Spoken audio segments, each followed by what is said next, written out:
Avant de commencer, je voudrais présenter notre directrice, Kate Almquist-Knopf, pour nous dire quelques mots sur le César. Merci Nate et bonjour à tous. Bienvenue à nos anciens élèves, nos distingués collègues et à nos amis qui nous ont rejoints pour ce programme aujourd'hui. Le CESA sert de forum pour la recherche, les programmes universitaires et l'échange d'idées dans le but d'améliorer la sécurité des citoyens en renforçant l'efficacité et la responsabilité des institutions africaines. Nous sommes un centre régional du ministère de la Défense situé à l'Université de la Défense nationale à Washington.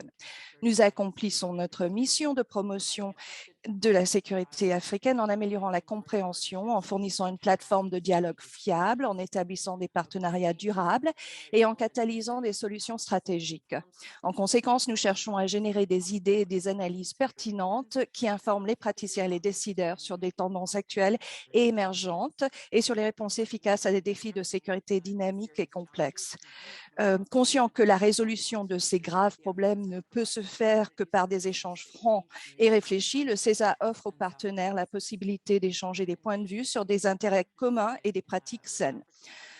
En dialoguant avec nos partenaires africains, militaires et civils, gouvernementaux et de la société civile, ainsi que nationaux et régionaux, nous espérons renforcer le fait que nous avons tous un rôle à jouer pour atténuer les facteurs complexes de conflits et d'insécurité sur le continent par le biais d'institutions durables et compétentes. Nous espérons que ce type de dialogue, nourri d'expériences réelles et d'analyses nouvelles, comme celui que nous allons entamer aujourd'hui, permettra de poursuivre l'apprentissage et de catalyser des actions concrètes.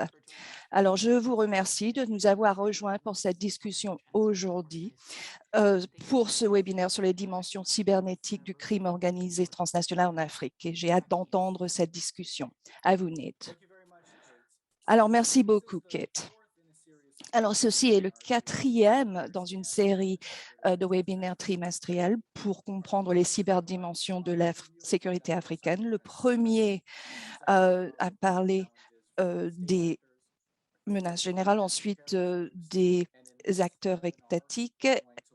Et dans ce webinaire, nous allons parler de comment ces technologies influencent d'autres effets, les réseaux criminels qui fonctionnent et ciblent l'Afrique. Notre focalisation sur le crime organisé aujourd'hui au lieu de la cybercriminalité est intentionnelle. La technologie se répand et rend possible différentes sortes de criminalité. Il est possible pour un acteur, indépendamment, de faire beaucoup de dégâts à la sécurité nationale en menant des attaques de déni de service ou d'autres genres. Alors, en dehors de l'Afrique, c'est plutôt différent de ce qui se passait au début du siècle. L'espace virtuel et non virtuel, nous ne voyons pas les mêmes genres de hackers que nous voyons dans les films. C'est plutôt des groupes d'acteurs qui agissent ensemble et qui présentent la plus grande menace. Par exemple, nous avons vu beaucoup de rançongiciels, les attaques aux États-Unis par des organisations basées en Russie. Il y a aussi les réseaux criminels qui ont ciblé les pays africains qui utilisent la finance mobile. Alors, nous allons parler de 3 aspects de la numérisation et la criminalité en Afrique. D'abord, nous voulons explorer comment les réseaux criminels organisés exploitent la technologie numérique. Deuxièmement, nous voulons comprendre les formes les plus répandues et potentiellement déstabilisantes de la cybercriminalité organisée. Et finalement, nous voulons parler de ce que les gouvernements africains et les acteurs du secteur de la sécurité peuvent faire pour aborder les dimensions cybernétiques de ces menaces. Alors, nous avons des experts aujourd'hui avec nous qui peuvent nous parler de ceci, qui proviennent du gouvernement, du secteur de la sécurité. Donc, leurs biographies sont disponibles sur notre site Web. Donc, je vais seulement noter quelques points saillants. D'abord, nous avons Dr Elfriede Barbosa Almeida.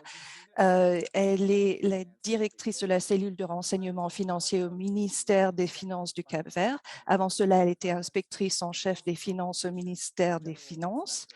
Elle a aussi été inspectrice générale des finances et conseillère au président de la Cour des comptes du Cap-Vert. Elle est une économiste spécialisée dans la planification et le développement économique. Elle a un doctorat de l'Institut de finance et d'économie de Leningrad dans l'ancienne Union soviétique. Ensuite, nous sommes rejoints par Stéphane Conan, qui est un conseiller principal au ministère de la Défense en Côte d'Ivoire, expert en technologie de l'information et de la communication. Il a travaillé dans les cyberinvestigations. Il est aussi le fondateur de Shield Africa, la principale exposition sur la sécurité intérieure et la défense sur le continent africain. Finalement, Yann Lecloarec est un analyste régional du renseignement criminel basé en Afrique, responsable des régions d'Afrique occidentale et centrale. Il travaille pour le projet ENACT, centré sur les pays d'Afrique centrale et de l'Ouest. Il a 15 ans d'expérience dans le secteur privé et le secteur public. Alors, nous sommes très heureux de vous accueillir ici. Nous allons commencer avec vous, Yann. Alors, un rapport récemment publié qui s'appelle La criminalité organisée en Afrique sur le dark web. Et ce rapport est excellent et explique vraiment la différence entre la cybercriminalité et la criminalité organisée et comment ceci influence différentes forces de criminalité en Afrique. Alors, je voudrais que vous nous parliez de ce rapport et que vous nous expliquiez certains des concepts clés. Pouvez-vous expliquer la distinction entre la cybercriminalité et la criminalité rendue possible par la cybernétique? Et d'après l'analyse que vous et vos collègues avez fait de la cybercriminalité en Afrique, comment la technologie numérique est-elle utilisée de manière plus pernicieuse par les réseaux criminels organisés en Afrique? Alors, merci beaucoup et merci pour cette invitation. Et bonjour à l'audience et merci aux organisateurs de m'avoir donné cette opportunité de partager mes connaissances. Alors d'abord, je vais commencer en expliquant la différence entre la cybercriminalité et la criminalité rendue possible par la cybernétique. Alors, la cybercriminalité, c'est les crimes contre les ordinateurs pour obtenir accès ou nier l'accès à des utilisateurs légitimes. Par exemple, il y a par exemple le déni de service qu'on connaît bien, qui sont utilisés pour attaquer une cible unique. Il y a différents genres de logiciels malveillants, tels que les rançongiciels, qui empêchent un utilisateur d'accéder à des données. Donc, alors, quand on utilise cette exploitation cybernétique pour cibler un acteur. Alors, un cybercrime prend place quand un crime traditionnel est facilité par l'Internet, la fraude, le vol ou la vente de biens illicites en ligne. Donc, il y a la fraude en ligne, qui prend place quand les criminels piratent un système mail ou utilisent l'ingénierie sociale pour obtenir des informations pour avoir accès à des systèmes de paiement. Et en fait, trompent des employés ou des personnes pour qu'ils envoient des fonds dans leur compte. Bien sûr, il y a des escroqueries, le trafic en ligne de personnes et le trafic en ligne d'œuvres d'art ou d'armes. Donc, ces crimes sont des crimes traditionnels qui ont partiellement été mis en ligne. Finalement, vous m'avez demandé ce qu'est la criminalité organisée. Je ne vais pas réinventer la roue. D'après la Convention de l'ONU contre la CTO, Un groupe organisé est défini en utilisant 4 critères. C'est un groupe structuré de 3 ou 4 ou plus personnes. Ce groupe existe pendant une période de temps, agit en concert avec le but de commettre au moins un délit grave et quatrièmement, le but est d'obtenir directement ou indirectement des gains financiers ou matériels. Les 3 catégories de crimes commis par ces groupes sont la provision de services illicites, de biens illicites et l'infiltration d'entreprises légitimes. Alors, que savons-nous de ces groupes en Afrique? Alors, ils ont souvent des rôles spécifiques. Le leader pourrait s'occuper du recrutement et les membres du groupe auraient la tâche d'extraire des mails ou de développer des sites web falsifiés. Et donc, ils pourraient créer des groupes qui sont liés et qui pourraient partager l'argent et ensuite se séparer.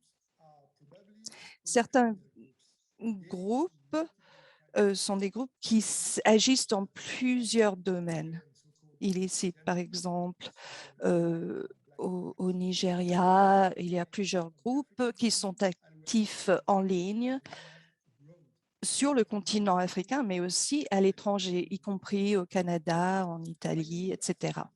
Finalement, vous m'avez demandé comment est-ce que la technologie numérique est utilisée de la manière la plus pernicieuse par ces groupes en Afrique. Je pense que le pire, c'est quand ils utilisent des services légitimes tels que les réseaux sociaux, etc., pour effectuer des escroqueries. Alors, l'ingénierie sociale utilisée par ces criminels pour exploiter la confiance, pour obtenir des fonds directement ou des informations pour accomplir leurs délits. Alors, ces escroqueries, donc, ils utilisent l'ingénierie sociale pour recueillir des informations en ligne sur leurs victimes pour mieux adapter leur message et exploiter les vulnérabilités émotionnelles des victimes. La manipulation des victimes est un élément important dans le trafic humain ou des enfants. Les victimes sont contactées, recrutées et contrôlées en ligne. Ce qui est incroyable, c'est que le processus peut être accompli entièrement en ligne. Merci beaucoup, Yann, pour cette réponse exhaustive. Et ce qui me frappe quand parlant de ceci, la relation entre la technologie et la criminalité organisée, je pense qu'il est important de souligner le fait que nous avons vraiment la création de nouveaux réseaux criminels et vous avez souligné ceci, par exemple, les mails d'entreprises qui sont compromis souvent et en utilisant des informations obtenues à travers l'ingénierie sociale.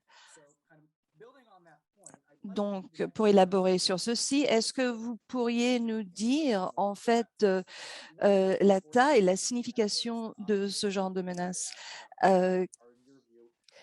Comment est-ce que ces différents types de groupes criminels organisés actifs en Afrique exploitent-ils les différents niveaux de l'Internet pour favoriser leur activité illégale et les différents niveaux de l'Internet? D'abord, je voudrais expliquer quels sont les 3 niveaux de l'Internet. Alors, les 3 niveaux. D'abord, il y a le web de la surface qui est visible. C'est là où les informations sont indexées et faciles à trouver avec des navigateurs. Accès à ces contenus ne requiert pas une configuration spéciale. Par exemple, Google, Yahoo, Bing, YouTube, Wikipédia. Alors, le Deep Web est aussi connu comme le web invisible. C'est la partie de l'Internet qui n'est pas visible pour tous. Ces contenus ne sont pas accessibles par des outils de recherche normaux. Vous avez besoin, par exemple, d'un compte utilisateur, les services nuages, quand vous faites vos transactions en ligne. Alors, le dark web, c'est aussi le darknet. C'est une petite partie du deep web. Pour accéder au dark web, vous avez besoin d'un logiciel spécial, par exemple Tor ou d'autres, qui cachent le protocole Internet, l'adresse IP de l'utilisateur. Au sein du dark web, les utilisateurs sont cachés. Vous pouvez trouver des marchés illicites, des forums où on peut acheter des armes, l'accès à des enfants. Le dark web peut être aussi utilisé pour des raisons légales. En Afrique, tous les groupes organisés ont bénéficié du développement de l'Internet. Comme vous l'avez dit, ils tirent parti de cette pénétration de l'Internet accrue à travers l'Afrique. Ils sont flexibles, leur expertise augmente. Ils sont surtout actifs sur l'Internet de la surface ou le deep web, mais on les trouve aussi dans le dark web. Il y a, par exemple, la falsification de documents, les matériaux d'abus d'enfants, un grand montant d'informations personnelles sont trouvées à propos d'Africains sont trouvés dans le dark web. Sur la surface, l'Internet de surface et de deep web, il y a beaucoup de criminalité en cours. Il y a beaucoup d'activités à l'origine d'Afrique de l'Ouest qui ciblent les petites entreprises à l'étranger et aussi en Afrique de l'Ouest. Le traite humaine sont l'un des crimes qui est facilité par l'Internet en Afrique. On sait que les trafiquants de la traite humaine utilisent l'Internet pour faire de la publicité pour de leurs services. Et aussi, bien sûr, le trafic des migrants est facilité par l'Internet en Afrique. Les groupes de criminalité organisée, en fait, mettent des publicités pour leurs services sur l'Internet. Les migrants essayent de choisir le meilleur service, le parcours le plus sûr. Les Africains et les non-africains utilisent l'Internet pour abuser les enfants en ligne et hors ligne. En Afrique de l'Ouest, 70% des victimes ont été contactées en ligne. Il y a eu beaucoup il y a eu bien sûr le trafic des œuvres d'art où des groupes ont utilisé l'Internet et les médias sociaux pour faciliter le pillage et le vol d'éléments historiques. Il y a aussi le trafic de la faune sauvage organisé avec des homologues étrangers et ils ont utilisé les médias sociaux pour ce trafic. Certains participent dans le trafic des armes. Les marchés en ligne pour ces produits illicites sont souvent des extensions de marchés noirs physiques. Merci. Alors, je pense que c'est vraiment important, cette propagation des médias sociaux, des réseaux sociaux.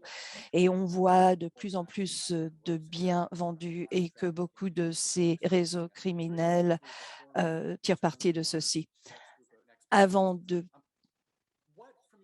parler à nos autres panélistes, alors, de votre point de vue, à Interpol, quels sont, d'après vous, les défis principaux qui font face à la justice africaine? dans ce domaine. Basé sur notre rapport, nous pouvons voir les défis à venir. Alors, je vais me focaliser sur la criminalité rendue possible par la cybernétique. Alors, ils sont actifs aux 3 niveaux de l'Internet, mais principalement à la surface. Peut-être qu'ils ne ressentent pas encore les efforts de la justice pour aller pour s'enfuir dans un niveau plus profond du web, de l'Internet. Ils n'ont peut-être pas encore cet intérêt immédiat de s'enfuir vers un niveau plus profond de l'Internet.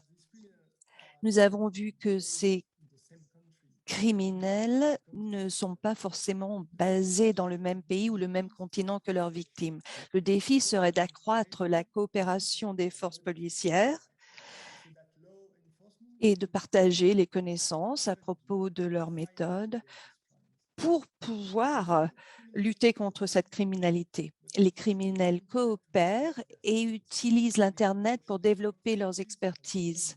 Ils utilisent l'Internet pour apprendre comment mener leurs délits. Et donc, ils continuent à se former pour développer leurs expertises et leurs connaissances. Nous avons vu que beaucoup de criminels qui utilisent des outils et des services légitimes pour commettre leurs crimes, par exemple les médias sociaux, ces outils sont rendus disponibles par des sociétés en dehors de l'Afrique. Donc, il y a des efforts effectués par certaines sociétés, mais il n'est pas toujours facile d'obtenir des informations de ces prestataires de services. Donc, une meilleure compréhension des forces de police de comment contacter et parler à ces sociétés est recommandée. Merci. Alors, merci beaucoup.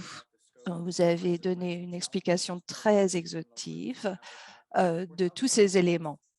Nous allons maintenant passer de ce niveau macro à un point de vue sur ce qui prend place dans certains pays individuels, par exemple la Côte d'Ivoire et le Cap-Vert. Alors Stéphane, commençons avec vous.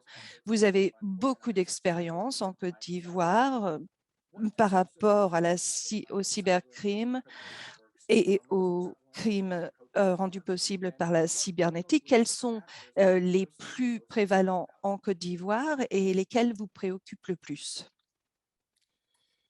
Bonjour et merci déjà aux organisateurs de nous laisser l'opportunité de partager notre expérience et d'échanger. Alors, je voulais commencer par illustrer mon propos en parlant d'une affaire toute fraîche qui date d'hier, où nous avons été saisis d'une fraude qu'on appelle un SIM swap, et une fraude qui a causé un préjudice d'environ 500 000 $ à Abidjan à une société privée.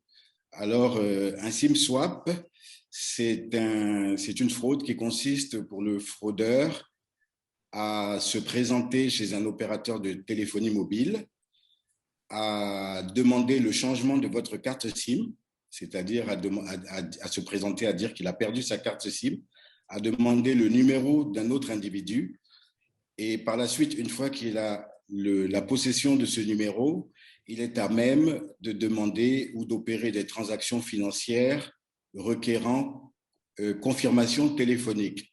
C'est-à-dire que concrètement, il va à la banque, à votre banque, il demande à encaisser un chèque. La banque donc cherche à vous téléphoner pour confirmer la transaction. Et bien entendu, comme eux, ils contrôlent votre téléphone, ils confirment la transaction. Donc ça, c'est une fraude qui date d'hier et ça a causé 500 000 $ à une entreprise en Côte d'Ivoire. J'ai regardé un peu les chiffres pour préparer cette conférence. Pour ce qui concerne la Côte d'Ivoire, 2018, 2019, 2020, les plaintes qui ont été reçues par la police, et donc je dis bien la police parce qu'il y a d'autres services en charge des enquêtes pénales cyber, 2018, on était environ à 10 millions d'euros de préjudice. 2019, on était à 9 millions. Et 2020, on était à 12 millions d'euros de préjudice, environ 15 millions de dollars. Voilà, si ma conversion est bonne. Le type d'infraction qui a été constaté en 2018, 2019 et 2020 sont principalement des fraudes sur les portefeuilles électroniques. Alors, il faut savoir que l'Afrique de l'Ouest, principalement la Côte d'Ivoire, a vu une explosion, un boom du phénomène qu'on appelle le mobile money. Donc, c'est la monnaie qu'on a sur... Ce sont des portefeuilles électroniques, pour ceux qui ne le savent pas, qu'on a sur le téléphone. En Côte d'Ivoire, il y a 12 millions de portefeuilles électroniques qui sont détenus par des Ivoiriens. Pour vous donner un ordre d'idée, il y a 700 000 comptes bancaires dans tout le pays et 12 millions de comptes bancaires sur le téléphone. Donc, bien entendu, ces 12 millions de comptes bancaires sont devenus la cible principale des cybercriminels. Donc, 2018, 2019, 2020, la fraude numéro 1 en Côte d'Ivoire, ce sont les fraudes sur le portefeuille électronique. Cette fraude touche principalement les citoyens ivoiriens ou les personnes qui résident en Côte d'Ivoire. Le deuxième type de fraude, ce sont les fraudes portant sur des éléments d'identification de personnes.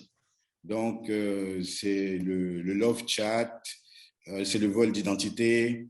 Et ce type de fraude touche, par contre, les personnes qui sont à l'étranger, principalement dans le monde francophone, c'est-à-dire en France, en Suisse, au Québec, en Belgique et quelquefois en Afrique de l'Ouest francophone.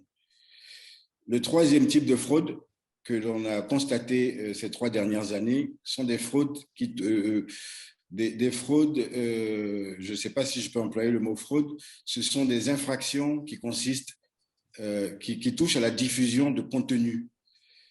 Alors, le contexte sociopolitique en Afrique de l'Ouest, ou en tout cas en Côte d'Ivoire, fait que des activistes politiques, des organisations politiques utilisent de plus en plus Internet pour diffuser de la propagande, diffuser des contenus, quelquefois de manière volontairement tronquée ou quelquefois de manière involontairement tronquée.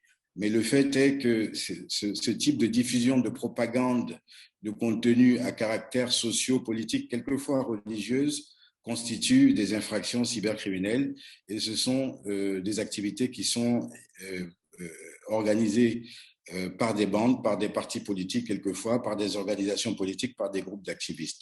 Donc pour résumer, 3 types de fraudes que l'on constate en Côte d'Ivoire ces 3 dernières années: les fraudes sur le portefeuille électronique, les fraudes sur l'identité et les fraudes qui touchent la diffusion de contenus politiques, sexuels, violents, etc., etc. Voilà donc pour la réponse à cette question. Thank you very much. Yeah, so I think one of the things Merci beaucoup. Je pense qu'une des choses que vous avez rendues très claires, c'est que l'utilisation se répand et puis aussi avec les portefeuilles électroniques, les groupes organisés de criminalité s'y impliquent et les implications, c'est qu'il devient nécessaire pour les agents de la loi s'y adressent. Je voudrais que vous discutiez, d'après vos expériences, comment vous faites pour gérer tout cela? Quels sont les défis les plus importants, les lacunes en Côte d'Ivoire dans ses capacités pour adresser les menaces de cybersécurité et cybercriminalité? Merci. Je voudrais partager avec vous une anecdote extrêmement intéressante qui concerne la Côte d'Ivoire. Alors, dans les années 1990, la Côte d'Ivoire, il y avait un fléau, c'était les attaques de banques. De 1990 à, disons, 2002, il y avait énormément d'attaques de banques. Ces attaques étaient conduites, menées par des groupes criminels opérés par des jeunes, des gens très très jeunes, 14 à 16, 17 ans. Et il y avait des attaques, 2 ou 3 attaques de banque par jour à Abidjan à un moment, au point que la police a créé une unité spéciale pour lutter contre ces attaques de banque. Alors aujourd'hui, en Côte d'Ivoire, il n'y a plus d'attaques de banque. Il n'y en a pratiquement plus. Je serais curieux de voir les statistiques, mais il y a pratiquement 0 attaque de banque en Côte d'Ivoire. C'est plus intéressant pour les groupes criminels. C'est beaucoup plus rentable et beaucoup moins risqué sur le plan opérationnel, beaucoup plus rentable aujourd'hui de se livrer à des activités criminelles sur Internet. Et donc, ça indique un peu les tendances qui sont en cours actuellement en Afrique. La Côte d'Ivoire est quelque peu en avance par rapport à certains pays sur sa digitalisation, mais ça donne aussi une indication aux autres pays africains de ce qui va arriver chez eux ou ce qui est en cours par rapport à la mutation des phénomènes criminels et la mutation du type d'activité des bandes criminelles. Face à ce constat, en 2011, le gouvernement de Côte d'Ivoire a mis en place une plateforme de lutte contre la cybercriminalité que j'ai dirigée pendant 3 ans. Et cette plateforme, donc, tant bien que mal, s'attaque au phénomène que j'ai décrit précédemment. Cette plateforme est aujourd'hui un outil efficace pour identifier, pour arrêter et 9000 affaires criminelles environ 9000 plaintes environ par an qui sont traitées par cette plateforme, 200 arrestations environ par an. La plupart des affaires, c'est vrai que ils étaient obligés de faire un tri parce que 9000 affaires par an, c'est impossible à traiter, mais par ordre de priorité, la plupart des affaires qui étaient traitées étaient résolues ou sont résolues. Et donc, se clôturait par des arrestations, très souvent de gens très très jeunes qui n'avaient pas conscience de ce qu'ils faisaient, de la gravité. On alerte les parents qui sont non plus pas au courant des activités de leurs enfants. Et donc, c'est très souvent des drames sociaux, même si sur le plan légal, c'est un succès d'avoir résolu une affaire. Donc aujourd'hui, je peux dire qu'en Côte d'Ivoire, le challenge n'est pas de conduire une investigation, de trouver un coupable. On sait qu'une affaire cybercriminelle, la résolution d'une affaire cybercriminelle consiste à mettre un nom derrière un alias, derrière une boîte email, derrière un numéro de téléphone, derrière un compte Skype, derrière un compte Facebook. À partir du moment où on met une vraie identité derrière, on a résolu l'affaire. C'est ça l'enquête cybercriminelle. Ça, aujourd'hui, ce n'est plus un problème en Côte d'Ivoire pour les forces de l'ordre. Les vrais challenges, il y en a 3.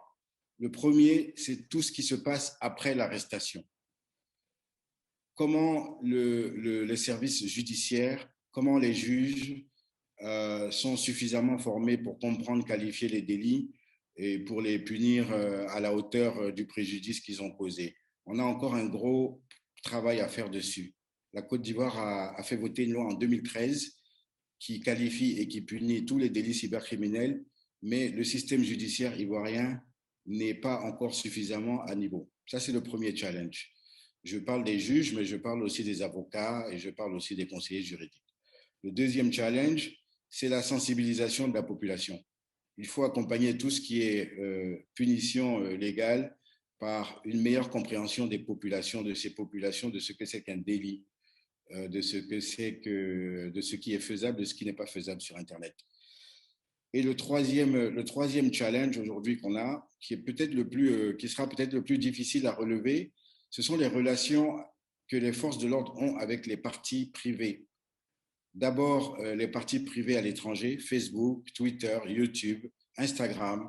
On a besoin de mieux coopérer avec ces services de sorte de pouvoir échanger des informations rapidement pour clôturer des enquêtes, mais aussi les opérateurs privés locaux.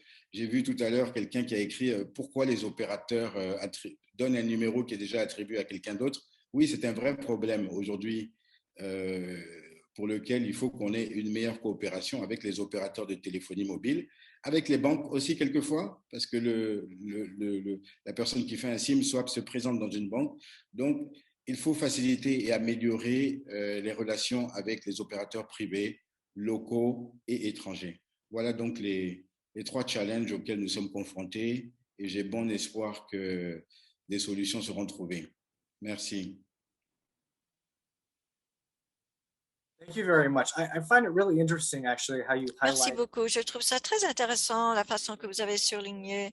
Ce n'est pas tellement les forces de l'ordre qui doivent investiguer ou trouver les sources, mais que se passe-t-il après dans le système juridique pour gérer les coupables? Ça, c'est une autre forme de problème de la criminalité organisée que nous avons eu aujourd'hui avec le César. Comment gérer justement, que faire avec les coupables, les acteurs, surtout les jeunes, et comment mettre à jour les juges et les avocats. Merci beaucoup. Nous allons maintenant passer la parole maintenant. Les deux premiers intervenants ont souligné l'importance des finances comme étant la motivation pour la criminalité organisée et aussi la façon par laquelle la criminalité organisée s'évolue de ce côté cybernétique. Et en tant que votre travail au ministère des Finances et de la cybercriminalité, c'est votre expertise, de votre point de vue, comment est-ce que cette technologie qui se répand, comment est-ce qu'elle influence en Cap-Vert, le problème dans le monde du financement et comment est-ce que cela pourrait changer les réseaux, les structures de finances dans le monde des finances. Merci. Bonjour, c'est un plaisir d'être avec vous aujourd'hui. Merci beaucoup, c'est un plaisir. Merci de vos questions. Merci, c'est très intéressant comme histoire. Il y a des conséquences sérieuses de la criminalité cybernétique. Comme nous avons entendu, les objectifs de la criminalité cybernétique, ce sont les profits, bien sûr, d'obtenir les bénéfices, les finances rapidement, utilisant les institutions, ce qu'offrent les services des institutions financières. Les organisations, les banques et d'autres peuvent être ciblées. Elles souffrent beaucoup de dégâts de façon si importante. Souvent, ces groupes criminels sont attaqués et souffrent de déficiences, de lacunes. Souvent, nous ne recueillons pas assez de renseignements. Ça, c'est un problème. Pas assez de connaissances, de renseignements. Par exemple, le logiciel malveillant, souvent, les gens ne savent pas qu'ils ne doivent pas donner leur numéro de téléphone, mais ils le font néanmoins parce qu'il manque les informations pour éviter ce genre de fraude, d'escroquerie. Et puis aussi, une façon rapide vis-à-vis le transfert des fonds, le virement des fonds est un problème. Un criminel peut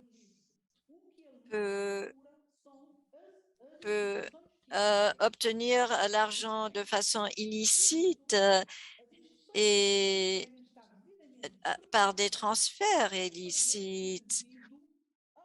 Ils veulent faire le blanchiment de cet argent et les institutions financières doivent être préparées et être à l'alerte de ces transactions qui paraissent soupçonneuses. Alors, il faut agir en accord avec les recommandations justement du FATC, la façon par laquelle les fonctionnaires soient au courant, les personnes qui travaillent pour le CAFI, les institutions financières doivent prévenir leurs clients. Il nous faut nous concentrer sur le blanchiment d'argent et le lien entre le système judiciaire, les opérateurs des banques et au niveau international, il faut avoir des organes de réglementation pour empêcher les criminels d'utiliser ce système, parce que les criminels sont intégrés souvent dans le système. Ils sont donc autonomisés. Ils achètent en fait le pouvoir, ils achètent certains représentants de l'État. Donc, il nous faut considérer tous les facteurs dans ce système lors des enquêtes, des investigations doivent être entreprises de façon à trouver des réponses claires et pertinentes. Nous savons que le résultat de certaines de ces opérations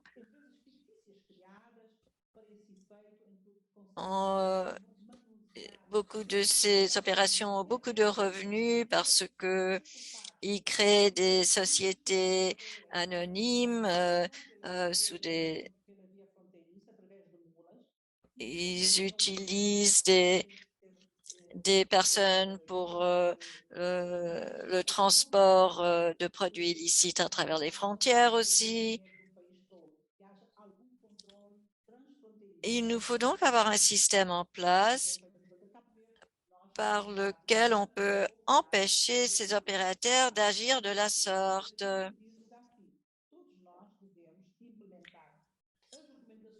Nous suivons les conseils, les recommandations du GAFI, du groupe d'action financier, pour empêcher et prévenir ces crimes. Oui, nous avons encore 1 ou 2 minutes.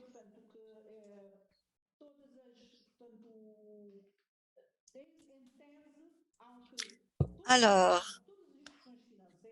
toutes les banques, toutes les institutions financières devraient avoir un système pour évaluer les risques auprès de leurs clients, pour pouvoir faire un suivi. Voilà ce qui est absolument nécessaire, essentiel, ça devrait l'être. Ils devraient faire un suivi vis-à-vis des risques pour les amoindrir, les mitiger. Tout cela en accord, en suivant des évaluations, à savoir si un client est à risque moyen ou à risque élevé ou à risque très amoindri.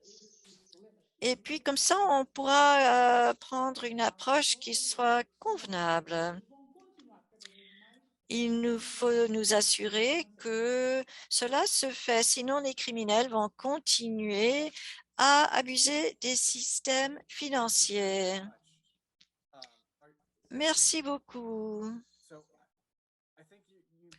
Je crois donc vous avez rendu très clair la façon par laquelle la mondialisation, la numérisation des finances, les transactions internationales, financières, comment les criminels s'organisent, le blanchiment d'argent, tout cela est mondialisé de façon que ça ne l'a pas été préalablement. Vous avez aussi mentionné quelques solutions clés importantes, des recommandations, identification, des audits. Je voudrais maintenant utiliser cette portion du webinaire pour nous pencher un petit peu plus sur la question. Quelles sont les capacités, les politiques et les réponses des gouvernements de l'Afrique que les gouvernements de l'Afrique doivent avoir en place pour empêcher les gens de se financer avec ces crimes cybernétiques, d'empêcher le blanchiment d'argent, etc.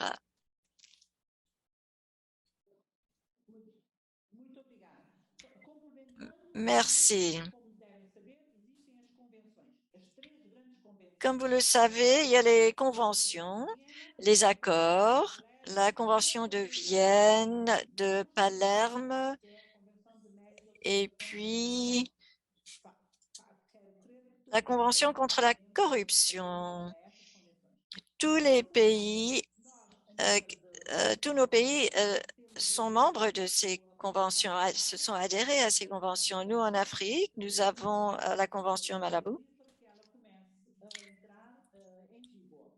auquel nous sommes membres. Nous avons aussi la Convention de Budapest, auquel la plupart des pays s'adhèrent, surtout les pays lusophones. Et je voudrais surligner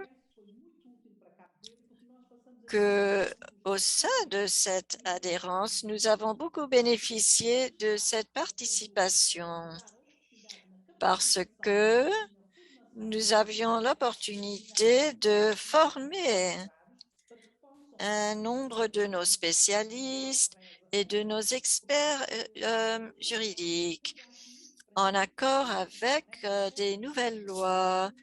Et donc, GAFI, le FATF, pour moi, c'est fondamental pour attaquer ces problèmes. Tous les pays doivent obéir les règles, les recommandations de FATF, les risques.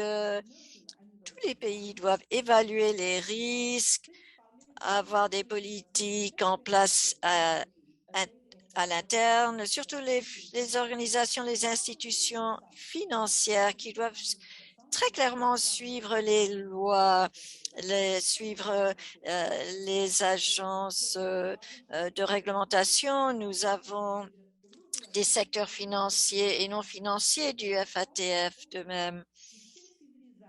Il nous faut opérer et sensibiliser tous les acteurs pour pouvoir identifier les actions qui paraissent qui sont soupçonneuses, pour identifier ces actions et disséminer ces informations à travers les institutions financières pour améliorer nos systèmes. Et être conscient et en connaissance de ce qui se passe dans nos pays. Alors, le FATF travaille à ce niveau. Nous vérifions leurs recommandations. Ils sont très actifs. Il nous faut nous adapter et réviser nos instruments, nos outils juridiques pour pouvoir réagir et répondre en accord avec cela. Il y a beaucoup de recommandations de GAFI, de la FATF qui nous permettent de répondre à ces situations qui nous permettent de renforcer toutes nos opérations. Nous avons la Convention de Palerme qui parle de coopération. Nous avons une coopération très étroite entre nos pays et les pays doivent avoir une coopération encore plus étroite et plus forte. Nous avons des documents juridiques. Il y a certains pays qui ne permettent pas l'extradition des coupables. Il faut aussi nous pencher sur ce problème-là.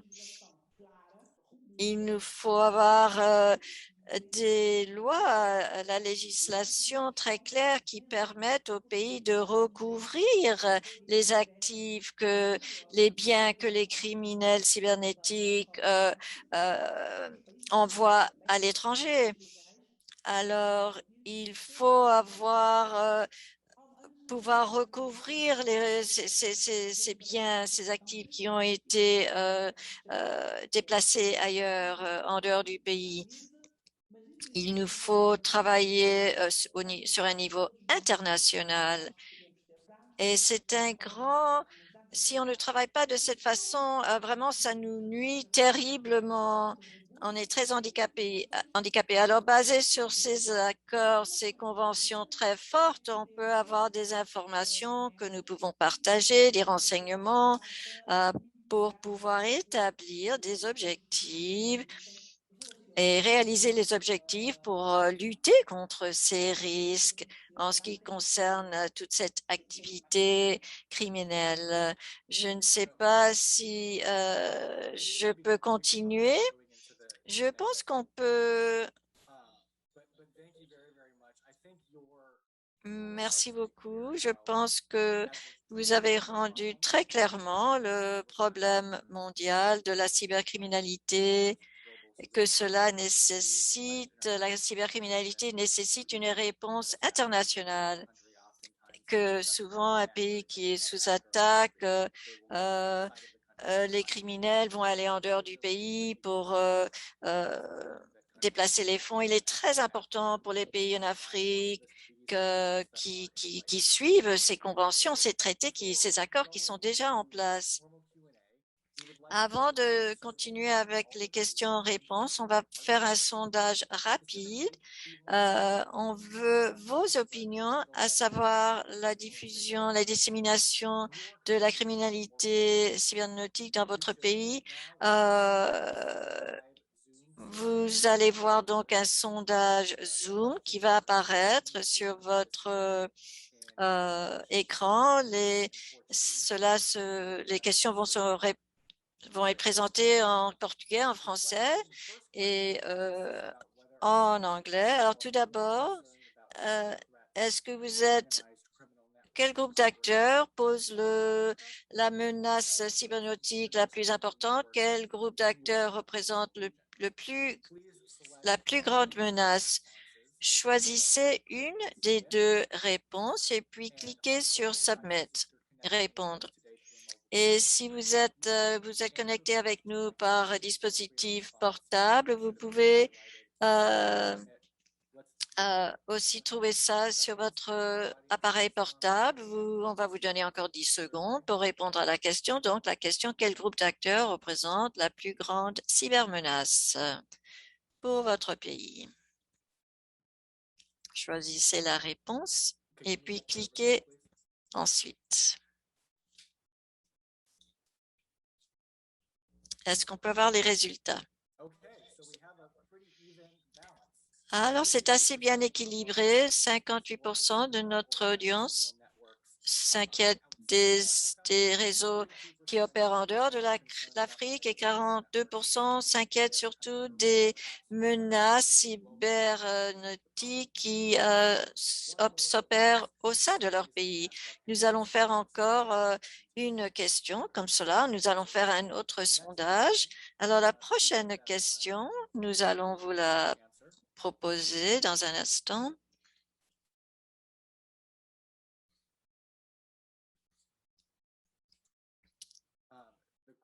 Alors, la question qui est posée, quel type de crimes organisés sont les plus touchés par la technologie numérique dans votre pays ou région? Alors, bien la criminalité financière cybernétique ou bien le trafic des hommes et puis la contrebande et la traite des êtres humains ou bien le braconnage et les délits environnementaux. Alors, choisissez la réponse, votre réponse et cliquez Submit et puis soumettre et puis nous allons vous donner le résultat du sondage.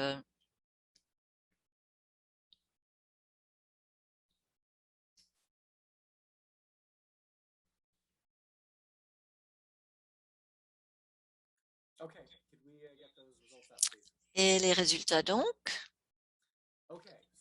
Bien, alors ça ne m'étonne guère. 3/4 de nos répondeurs ont dit donc que c'était la cybercriminalité et le crime financier cybernétique qui avaient le plus d'impact. Ensuite, c'était la contrebande et le trafic des êtres humains. Et puis ensuite, c'était le trafic d'armes. Et ensuite, le braconnage et les délits environnementaux. Et puis, le trafic des drogues. Alors, merci beaucoup. Nous allons donner maintenant l'occasion à nos panélistes de réagir à cela.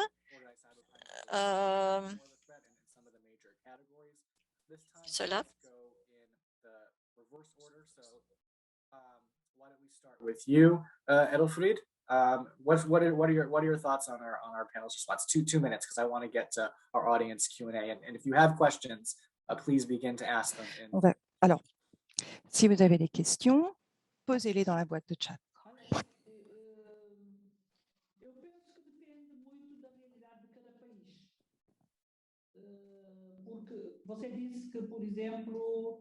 Alors, par exemple,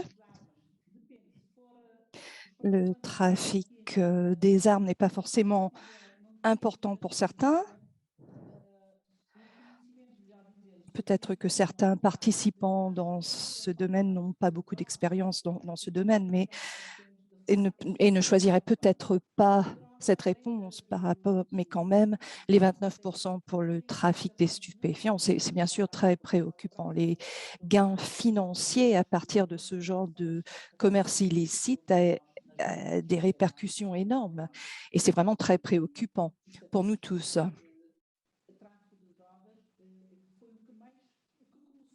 Et on sait que le trafic des stupéfiants est ce qui est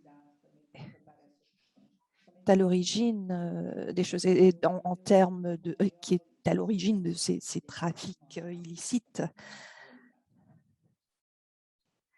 Et c'est ce qui prend place le plus souvent par rapport à ces crimes. Alors, on va passer vers Yann. Oui, merci. Bon, je vais saisir l'opportunité de pouvoir m'exprimer dans ma langue maternelle.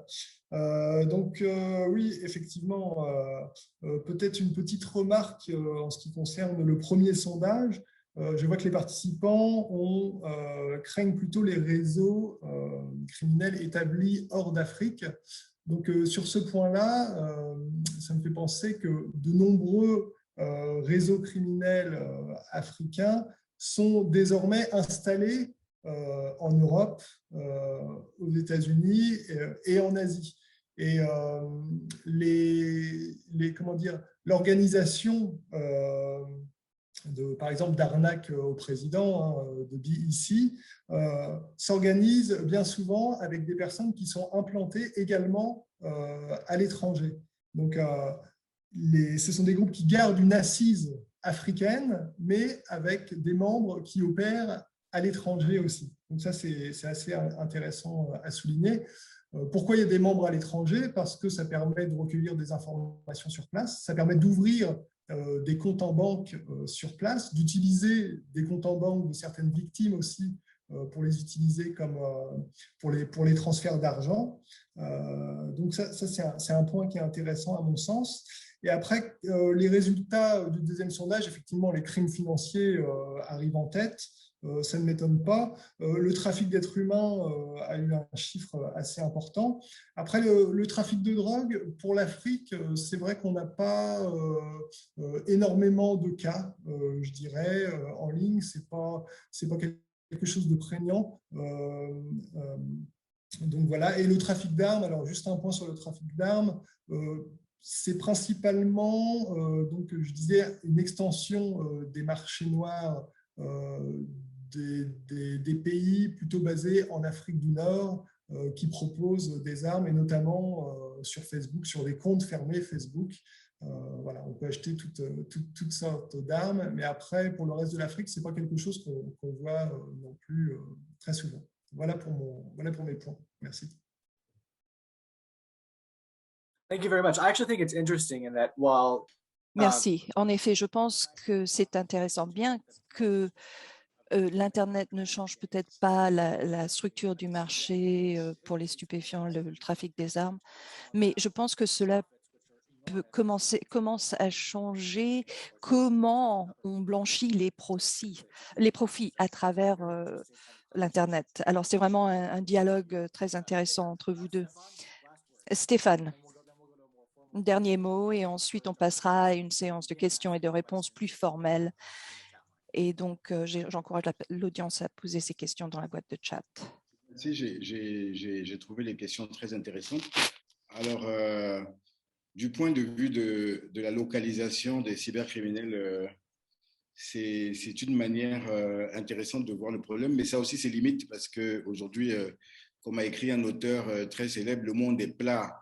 Donc, peu importe l'endroit où on est et une connexion Internet suffit. Et on sait aussi que certains groupes cybercriminels sont aujourd'hui mobiles géographiquement.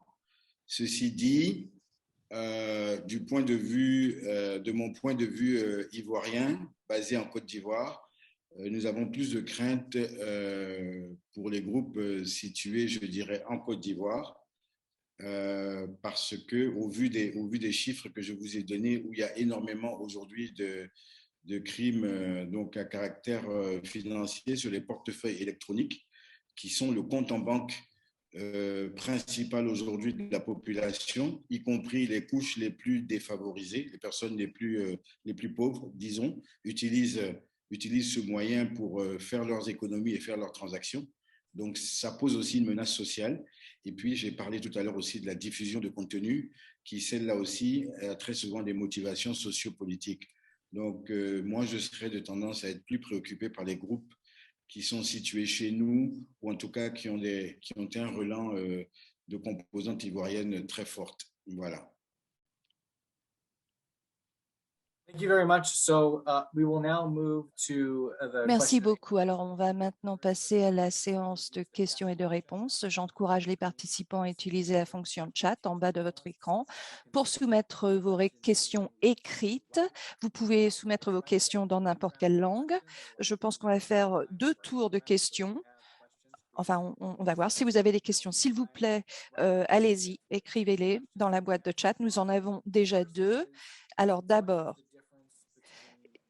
quelle est la différence entre le web profond, le deep web et le dark web par rapport à la légalité des activités? Ce sera peut-être une question pour Yann, en fait, pour approfondir les points qu'il a soulevés un peu plus tôt. Et en français, et il est en plus de s'attaquer aux organisations criminelles, pourquoi ne pas s'attaquer aussi aux informations ayant créé ces logiciels et les traduire en justice? Celui qui a créé ces logiciels est complice parce qu'il a aidé par sa création un criminel à commettre son crime.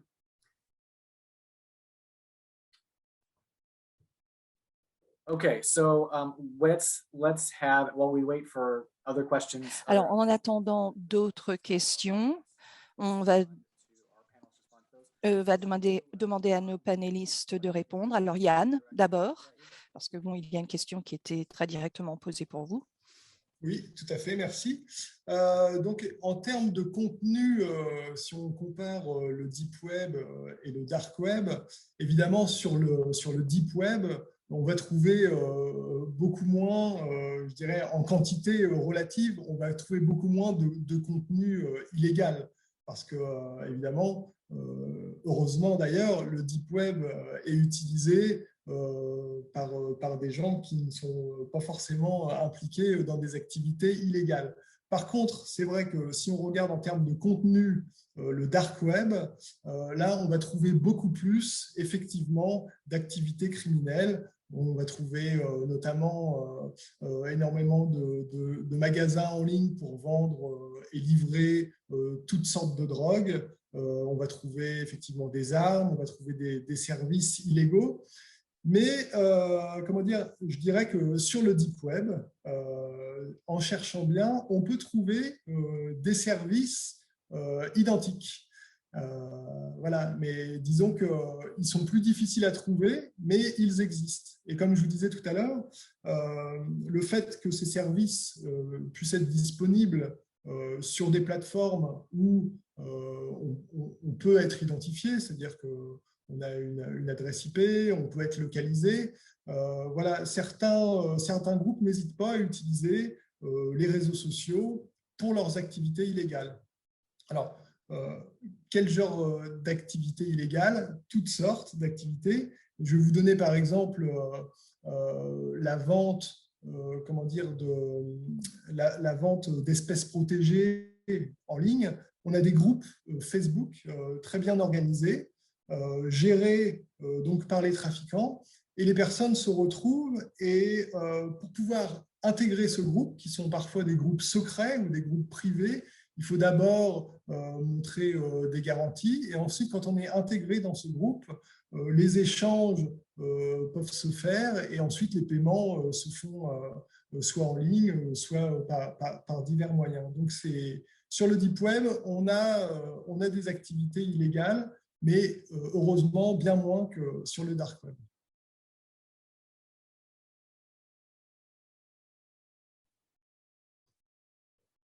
Okay, thank you. Because we're running low on time and continue to... Merci. Comme nous n'avons pas encore beaucoup de temps, je vais poser des questions à nos deux derniers panélistes et ils peuvent y répondre comme ils veulent. Nous avons encore une autre question à propos de si les cybercrimes posent une menace à la sécurité maritime.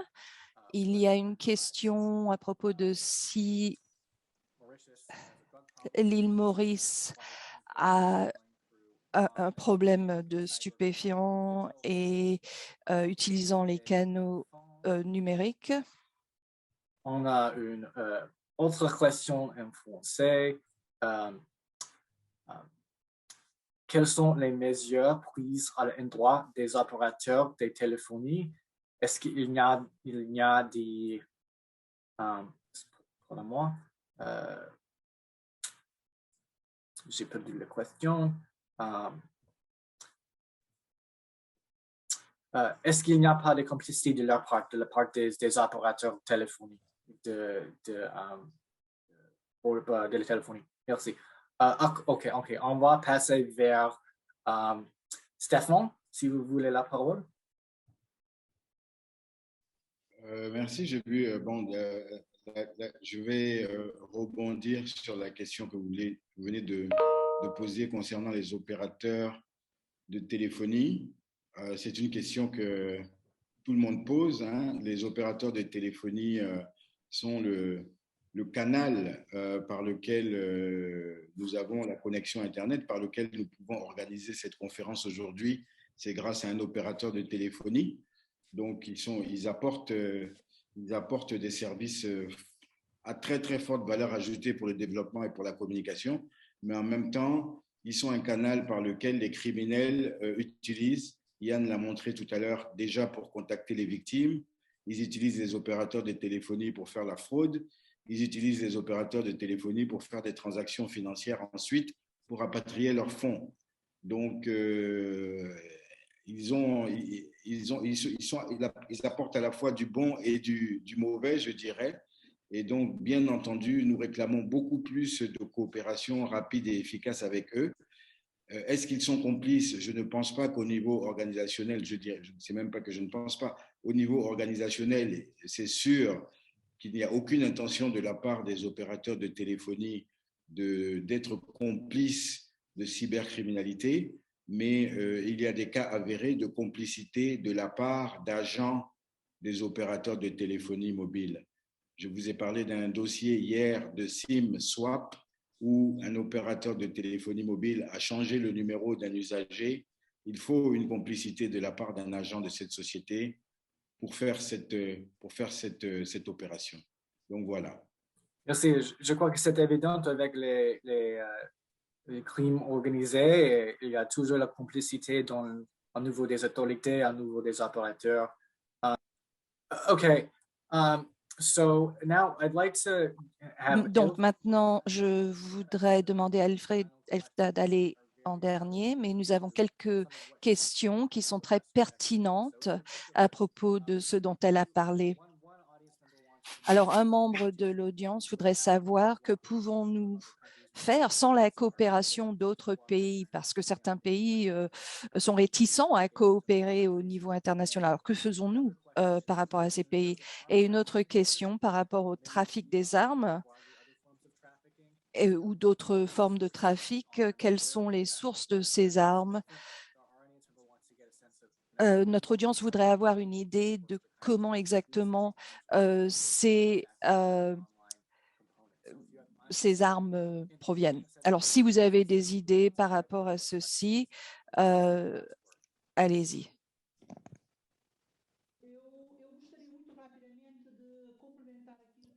Je voudrais rapidement rajouter sur ce que Stéphane a dit.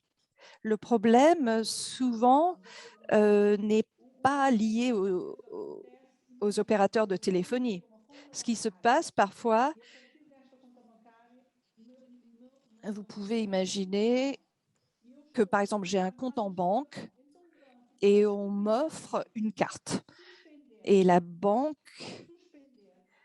par précaution, pourrait suspendre en fait cette carte ou bloquer cette carte ou bloquer ce compte lié le compte lié à cette carte. Alors, si ils vont bloquer ce compte pendant une période de temps. Et donc maintenant, il faut que je vois ce qui se passe, que j'aille à la banque pour voir ce qui se passe. Pour des mesures plus importantes pour empêcher l'utilisation de la carte qui est associée avec ce compte, liée à ce compte. Alors, en plus de l'opérateur téléphonique, il y a un autre niveau dont les gens ne sont pas courants. Ils ne doivent pas partager leur numéro de téléphone. Parfois, ils veulent acheter quelque chose sur Internet et on leur demande leur numéro de téléphone. Mais une fois qu'on ait partagé son numéro de téléphone, il va être utilisé pour des actions criminelles. La banque doit être très vigilante contre ces choses-là, ces événements-là. En ce qui concerne la question sur la coopération internationale, comme je l'ai dit préalablement, pour que ces opérations, ces actions prennent lieu, les pays qui ont signé ces conventions, qui sont adhérents à ces conventions, il faut adapter ces conventions à nos lois, à nos lois nationales. Il faut avoir des réformes nationales. Il faut avoir des accords de réciprocité. Et ce n'est que par là que nous pourrions voir un bon système de coopération pour bien lutter contre ces criminels cybernétiques. Tout cela souligne l'importance de la coordination et si cette coordination à l'interne existe mais si elle n'est pas cohérente avec les conventions internationales, cela peut créer un problème.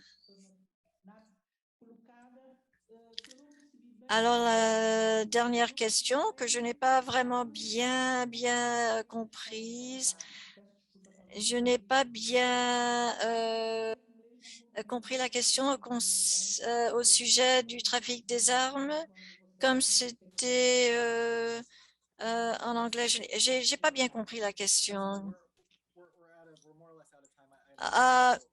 Je comprends. Nous sommes arrivés à la fin du temps que nous avons, mais une des façons par laquelle le trafic des armes est utilisé facilité par Internet, c'est ou bien sur le web dark, le dark web, le web sombre, où cela facilite la vente des armes à travers le continent. Je crois qu'il y a tout un réseau pour faire déplacer les armes illicitement et à travers des réseaux sociaux sur Internet. Mais je vais vous demander de la part du CESA de remercier nos panélistes excellents qui nous ont beaucoup aidé à comprendre et sur le côté des idées et de pratiques les problèmes de cette criminalité cybernétique. Il y a une chose que je voudrais dire. Il y a une question. Je veux faire la distinction entre la cybercriminalité et les crimes qui est rendu possible par Internet. Le cybercriminalité utilise des outils, par exemple les rançongiciels, mais les autres, la cybercriminalité telles que la génie sociale, mais la plupart des organisations, les réseaux les plus importants criminels utilisent les outils cybernétiques, mais aussi sont facilités et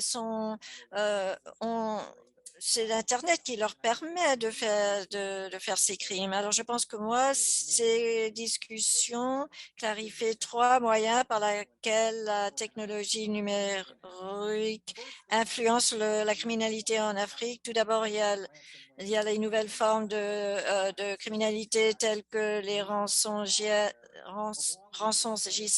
et puis la dissémination à travers l'Internet de tout cela. Et tout cela change radicalement la structure des groupes criminels.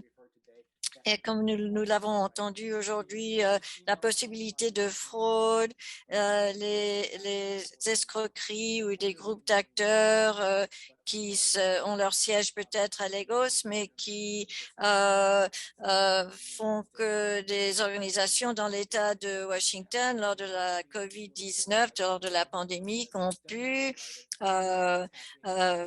attaquer des organisations aux États-Unis. Donc, la majorité des comptes bancaires à travers les continents peuvent aussi être touchés. Aussi, la technologie numérique a des implications importantes, à savoir comment les formes traditionnelles de criminalité sont organisées. Elles deviennent maintenant, elles prennent des moyens cybernétiques, les réseaux sociaux, des crimes tels que l'extorsion, des façons innovantes qu'ils n'utilisaient pas avant. Et cela change aussi qui sont les acteurs. Par exemple, la traite des personnes. Avant, il vous fallait quelqu'un qui vous aide sur le terrain pour faire cela, mais maintenant, vous pouvez le faire à travers des vidéos. Vous pouvez trouver tout cela en ligne. Et puis finalement, un autre aspect très important qui devient de plus en plus important, parce que tout crime est motivé par l'argent, par les finances. Il faut vraiment bien se pencher sur, à savoir comment la criminalité est financée par justement cette criminalité sur Internet. Il faut donc, pour répondre à cela, il n'y a qu'une seule réponse, c'est une coopération internationale. Et il faut renforcer les capacités des forces de l'ordre pour répondre à la diffusion de tout cela. Et tous ces systèmes de virement en ligne donnent des opportunités pour les pays de l'Afrique, mais aussi des menaces. Il y a aussi beaucoup de risques pour les pays de l'Afrique avec ce système. Et il faut une collaboration locale, régionale, continentale et internationale pour lutter contre cela. Nous sommes à court de temps et le dernier mot pour ce webinaire, donc, Mais ce n'est pas le dernier mot que nous allons avoir sur le sujet de la criminalité cybernétique. Nous allons continuer avec cela. Merci beaucoup à nos panélistes extraordinaires de nous avoir bien illustré les défis, les menaces de la cybercriminalité. Merci beaucoup à nos amis, nos collègues du CESA, du Centre d'Afrique. Merci beaucoup et à la prochaine. Merci.